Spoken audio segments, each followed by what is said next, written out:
Hi children, welcome back to our social class. So now we are going to continue the second part of your chapter on women, caste and reform. Okay. So previously we were seeing about girls began going to school. Okay. So as you know, all reformers felt that it was necessary to educate women in order to improve their conditions. Okay. So Vidyasagar set up schools for girls in Calcutta. Veerasalingam established a girls' school at Dhavleshvaram and Rajmundry. Okay. So now when they started going to school, they had to face some problems. Let's see what were they. So when schools for girls opened in the mid-19th century, many people were afraid of them. They feared that schools would take away girls from home. Other thing is it would prevent them from doing their domestic work. So these were the fears of the people who belonged to the family. Okay. Now we are going to see the next topic, that is women write about women. Okay. So they started writing about them. From the early 20th century, Muslim women played a notable role in promoting education among women. So primary schools for girls was started at Aligarh. Okay. So primary school was started at Aligarh. And Begum Rokia Shakawat Hussain. Okay. She started a school for Muslim girls in Patna and Calcutta. So who started a school for girls, Muslim girls? Begum Rokia Shakawat Hussain. Okay. And in 1880s, Indian women started going to universities for higher education. And they became doctors and teachers. Many women began to write about the place of women in society. So they started encouraging each other, developed many schools, and they started their higher education and became doctors and teachers. Okay. Now we are going to see about a person who's called Veerasalingam Pantulu. Okay. So he was one of the greatest personalities and earliest reformers in India. Okay. Who was he? Veerasalingam Pantulu. He demanded for radical changes in Telugu Indian society. Okay.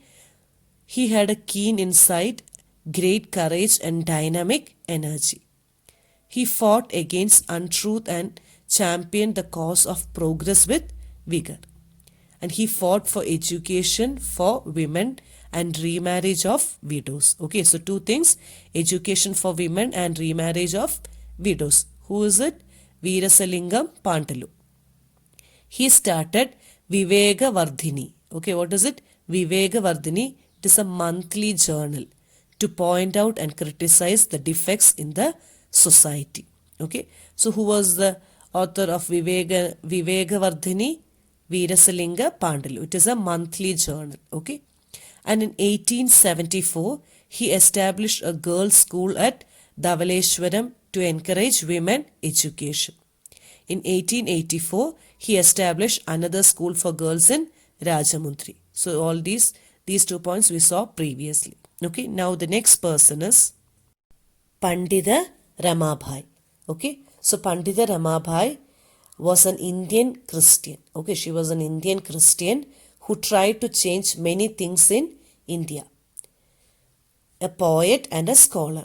She tried hard to improve the lives of women in India. She was a poet and a scholar. Okay, she wrote many books, including her popular one, which is called The High-Caste Indian Woman. So what is her book? The High-Caste Indian Woman, which showed the troubles of child wives and women in India. Okay, so an important question here is, The High-Caste Indian Women is the book written by whom? So it is Pandita Ramabai. Okay, and the next person is Tarabai Shinde. Who is it? Tarabai Shinde. Okay, so she was a feminist activist who protested patriarchy and caste in 19th century. Okay, so she was a feminist activist. Okay, she is known for her published work Stri Purush Tulana. What is her book? Stri Purush Tulana. It is a comparison between women and men. Okay, originally published in Marathi in 1882. So the pamphlet is a critic of upper caste patriarchy and is often considered the modern Indian feminist text. Okay, and it was very controversial for its time in the challenging Hindu religious scriptures themselves as a source of women's oppression, and a view that continues to be controversial and debated today. Okay, so what is her book? Stri Purush Tulana. Okay, and the next person is Begum Rukia Shakawat Hussain. Okay, so Begum Rukia Shakawat Hussain was a leading feminist writer and a social worker in undivided Bengal during the early 20th century. Okay, so she is most famous for her efforts on behalf of gender equality and other social issues. Okay, so he fought for gender equality, and she established the first school aimed primarily at Muslim girls. Okay, and she was notable Muslim feminist. Modern feminist writers such as Taslima Nasrin cite her as an influence. Okay, and she wrote short stories and novels. So her important works are Sultana's Dream and Padmarag. Okay, now the caste and social reform. So apart from demanding equal right for women and men, social reformers also fought against the caste system. Okay, that was prevalent during the early 20th century. Okay, the Prarthana Samaj, it adhered to the tradition of Bhakti. Which Samaj? Prarthana Samaj, that believed in spiritual equality of all the caste. Paramhans Mandali. Okay, Paramhans Mandali was founded in 1840. Okay, in Bombay to work for abolition of caste. So many of these reformers were people of upper caste. So they belonged to upper caste and they fought for the lower caste people. Okay. Now, in the 19th century, Christian missionaries started setting up schools for tribal groups and the lower caste children.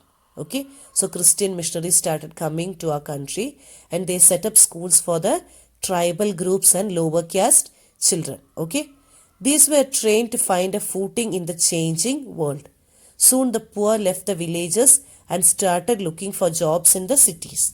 Okay, so they started moving from villages to cities so that they can educate their children. There were plenty of jobs in the cities. Okay, drains had to be dug, roads laid, buildings had to be constructed, cities had to be cleaned. For all this, they required workers. Okay, so this required coolies, diggers, carriers, bricklayers, sewage cleaners, sweepers, palanquin bearers, and rickshaw pullers. Okay, so many started working in plantations in India too. Okay, so some of them even went to far off countries like Mauritius, Trinidad, and Indonesia. So the poor were happy to leave their lives and find work elsewhere. They were happy to escape from the oppression and humiliation they suffered from the upper caste. Okay, so they were happy to move out of their places and work in faraway places so they can bring up more money and economy to their home. Okay, so with this we are completing our today's portion. Thank you, children. Take care, be safe, and be happy.